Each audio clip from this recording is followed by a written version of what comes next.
আসসালামু আলাইকুম। আজকে আমি আপনাদের সামনে একটি ব্লগ ভিডিও নিয়ে হাজির হয়েছি। আজকের ব্লগ ভিডিওটি হচ্ছে মূলত আমি আমাদের ফসল কাটার জন্য আমি কিছু লোক নিয়ে আসছি। আপনাদেরকে দেখাবো যে ফসল ওরা কিভাবে কাটে এবং বাড়ি নেওয়ার আগ পর্যন্ত যে প্রক্রিয়ার মাধ্যমে আপনারা যাব তা আপনাদেরকে ঘুরে ঘুরে দেখাবো। আজকে একটু আমার ভিডিওটি ভিন্ন ধরনের, কারণ ফসল কাটতে আসছি গাং পার হয়ে প্রথমবার ধান কাটবে, তারপর মনে করেন যে গাং পার হয়ে যেতে হবে নৌকা দিয়ে, তারপরে আবার যাইতে হবে বাড়ির দিকে। আপনারা দেখতে থাকুন আমার ভিডিওটি। এখন আমি জমিনের মধ্যে প্রবেশ করতেছি। আপনারা দেখেন ওরা কিভাবে ধান কাটে। প্রায় জমি কাটা শেষ, এখন আরেকটি জমিতে যাইব। কৃষকরা আমাদের দেশের সম্পদ। কৃষকরা আমরা সবাই ভালোবাসবো, তাদেরকে সম্মান এবং শ্রদ্ধা জানাবো, কারণ তারা যদি ভালো থাকে আমাদের ফসল ভালোভাবে উৎপাদিত হবে এবং আমরা আরও উন্নতি লাভ করতে পারবো। তাই আমরা সবাই কৃষকদেরকে ভালোভাবে শ্রদ্ধা এবং ভালোবাসা দিয়ে আগলে রাখবো।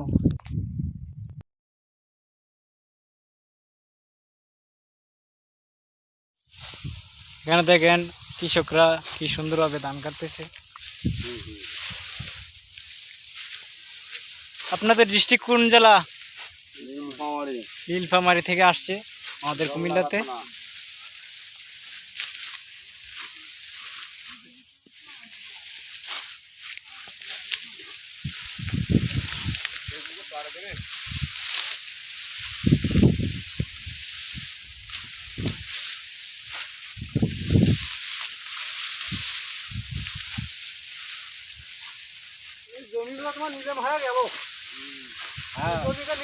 দেখেন কিভাবে মুড়ি বাঁধে, দেখেন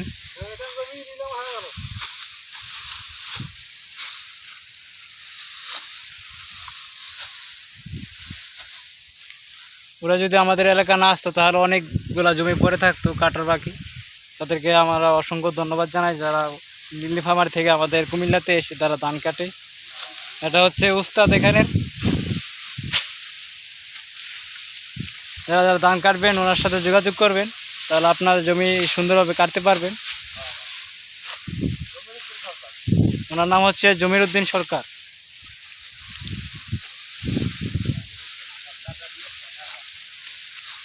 আমাদের আরেকটা মুরব্বি কাটতেছে, দেখেন কি সুন্দরভাবে ধান কাটে ওনা। ওরা প্রত্যেক বছরে আমাদের এলাকায় আসে, তাদের আমাদের এলাকার মানুষের সাথে অনেক একটা ভালো বন্ধন সৃষ্টি হয়ে গেছে। তারা আমাদের এলাকার মানুষের সাথে মিশে গেছে।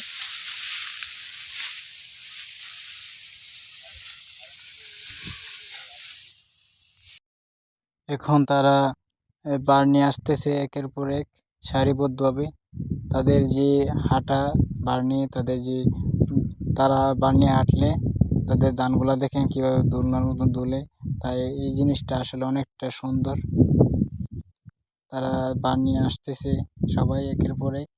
আমি এখানে দাঁড়িয়ে আছি, তাদেরকে সাহায্য করতেছি নৌকা ওঠার জন্য। তারা নৌকা দিয়ে আমি এই গাংটা পার করে দেব তাদেরকে।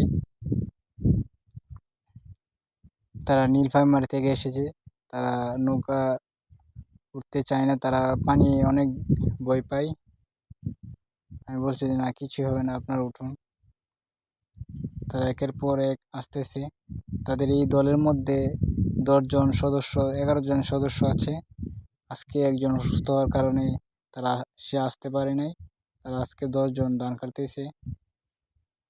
আজকে আমরা ধান কাটতে আসছি এই গাংছড়া, মানে গাঙের ওই পারে।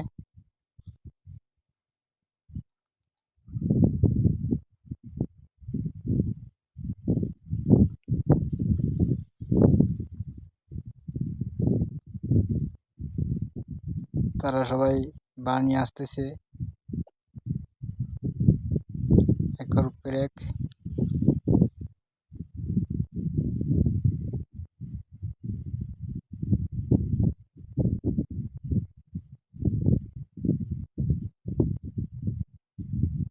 এখন সবাই নৌকার মধ্যে পানি উঠে পড়েছে। আমি তাদেরকে নৌকা দিয়ে পার করে দেব এই গাংটিকে।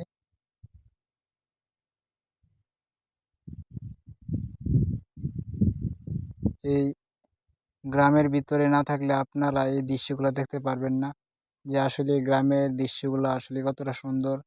এরকম ধান কাটা সিজন আসলে এরকম একটু কষ্ট করতে হয়, কষ্টের মধ্যে আনন্দ লুকিয়ে আছে।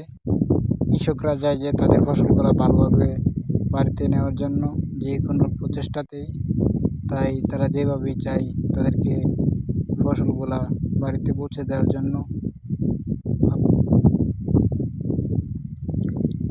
আমি এখন তাদেরকে নৌকা বাইয়ে তাদেরকে পৌঁছে দিলাম। তারা নৌকা থেকে নেমে আবার পার নিয়ে বাড়ি থেকে রওনা দিয়েছে একের পরে। আসলে এই জিনিসটা অত্যন্ত মনোমুগ্ধকর, দেখতে সুন্দর লাগে। তারা আমাদের সাথে অনেক দিন যাবৎ তারা কাজ করে, যার কারণে তাদের সাথে আমার একটা ভালো বন্ধন সৃষ্টি হয়ে গেছে। আমার সাথে আছে আমার ভাই, ছোট ভাই ফরহাদ। সে তাদেরকে নৌকা থেকে নামার জন্য সাহায্য করতেছে।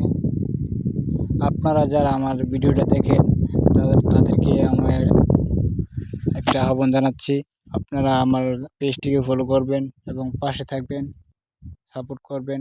আপনাদের সাপোর্ট পেলে আশা করি আরও ভালো সুন্দর ভিডিও ভবিষ্যতে দেখবেন। আপনারা ভিডিওটিকে লাইক, কমেন্ট এবং শেয়ার করবেন। যারা আমার পেজটিকে ফলো দিয়ে রেখেছেন তাদেরকে অসংখ্য ধন্যবাদ। যারা দেন নাই এখনও, আশা করি পেজটিকে ফলো দিয়ে রাখবেন, আমাকে সাপোর্ট করবেন। আপনার এই আরও গ্রামের এরকম দৃশ্য